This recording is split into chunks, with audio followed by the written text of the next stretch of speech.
So if you have a hard time connecting the dots to formulate color to match reference pictures that somebody brings to you, keep watching this video. First, we're going to go over blue-black versus vivid blue hair color. At first glance, you notice that both of these colors are reflecting blue, especially the shine lines that are happening here. They're both very blue, and they're both very dark blue colors, so they look very similar to a lot of people.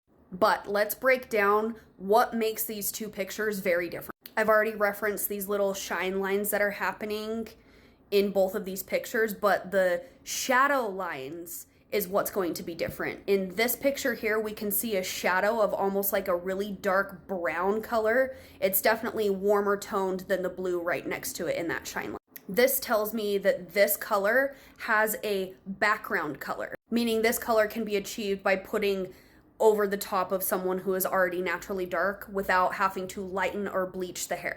This picture, however, these shadow lines are reflecting blue. There's no brown, there's no black, there's nothing in there. That shows me that this does not have any background to it, so it has been bleached blonde and then colored a dark blue color. So when you're looking at reference pictures, you want to pay attention to the shine lines and the shadow lines at the same time to kind of get a full picture of what exactly you are trying to achieve. And once we break down a picture like this, we can start brainstorming on how to get to the goal in the safest way possible. So knowing that this one is most likely an oxidative color and this one is a non-oxidative color, we can formulate our color accordingly to get to our goal. Does this make sense? Like this one could be very simple, just an all-over color formulated as a blue-black oxidative color.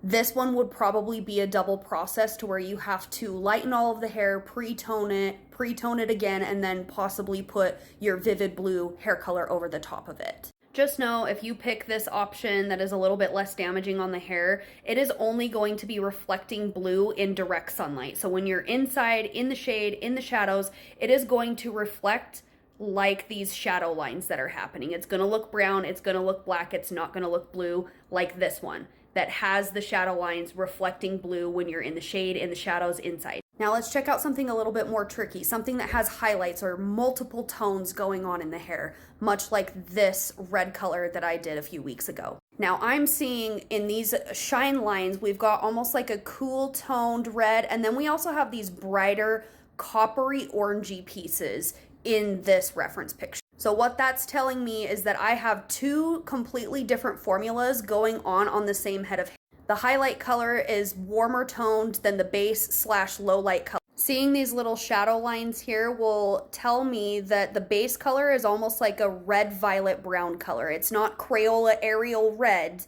It's a little bit muted, but still reflecting kind of like a cool toned red. And the shine line and shadow line, like right here of this highlight color, it's showing me that we have a little bit warmer toned, brighter than the base, but it's still just as like soft and muted. It's just warm toned instead of cool toned. So to achieve this color, you would put like a cooler toned red at the base and low lights, highlight through the hair, and then gloss over the whole thing with, let's say, like a bright coppery color. That's going to further soften all of these little shadow lines of this very cool toned red, so it's just a little bit more balanced and more reflective of like multiple different red colors. And this reference picture is more of like a honey blonde type vibe. We've got some like neutral, almost cool tone, just like a very soft, not flat neutral.